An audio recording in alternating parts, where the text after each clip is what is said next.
How's it going, people? Simon Slapper here, and this is your quick guide to Livid Farm.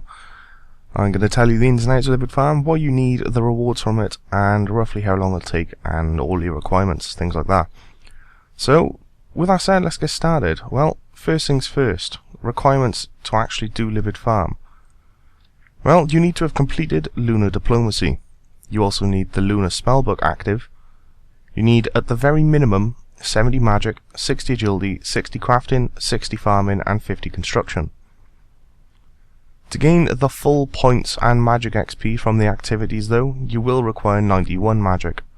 And if you plan to do the distractions as well, which personally I don't, you will require 93 magic.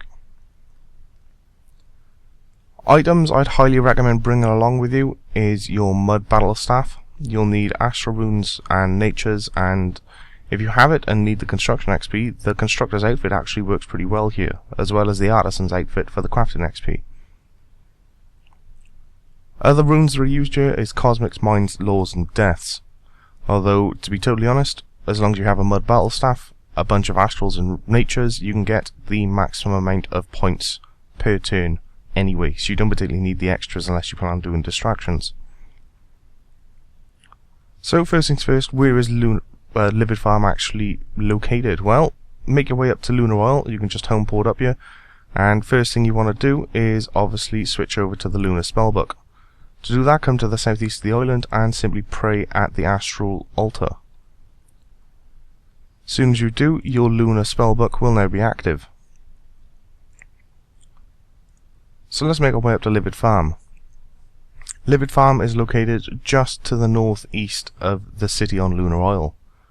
So it's very easy to get to, and you won't actually run into any enemies whilst you're there, so you don't particularly need any weapons or armor if you don't want to bring any.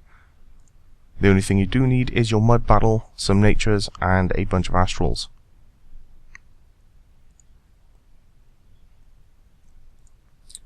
So, to start off with, I'll just literally show you one easy run through. It's quite straightforward, it varies very slightly.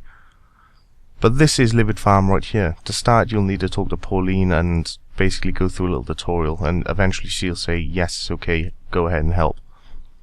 As soon as you've done that, this is Livid Farm, and this is what you'll be doing for quite a while if you plan to complete it.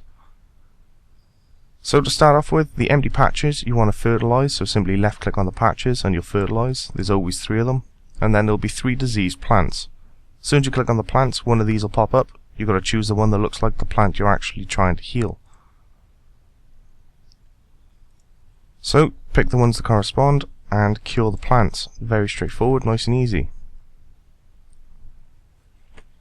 The other things to do is there's 2 broken fence pieces. So you pick up 2 of these. I highly recommend stockpiling a few of these so you don't have to do it every single turn. And then simply fix your broken fences.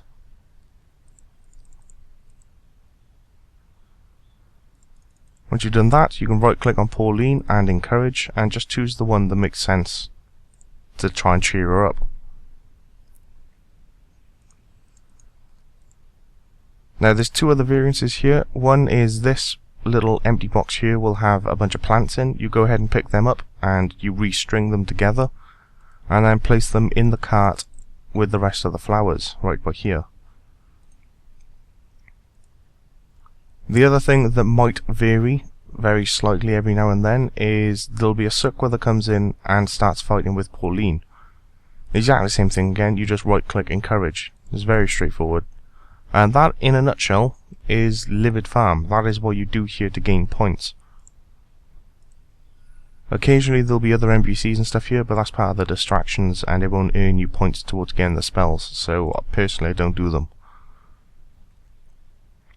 But that is it. That is how you do Livid Farm. That is all the activities for Livid Farm, in a nutshell. So, let's move on to requirements and kind of how long it'll actually take you. Well, there's a few spells to buy here, and it will take you quite a long time, must be said.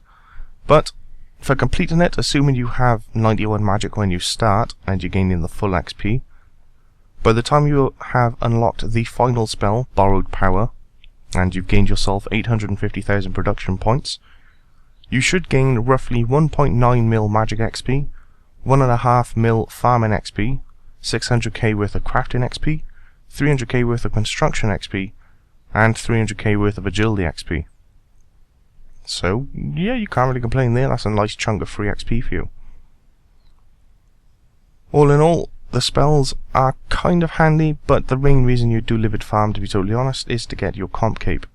And if you want to go all the way up to Borrowed Power and literally complete Livid Farm, rune-wise, in total, you'll require a Mud Staff, and you'll want about 53k worth of Astral Runes, and 23k of Nature Runes. Now, all in all, it is quite a lot,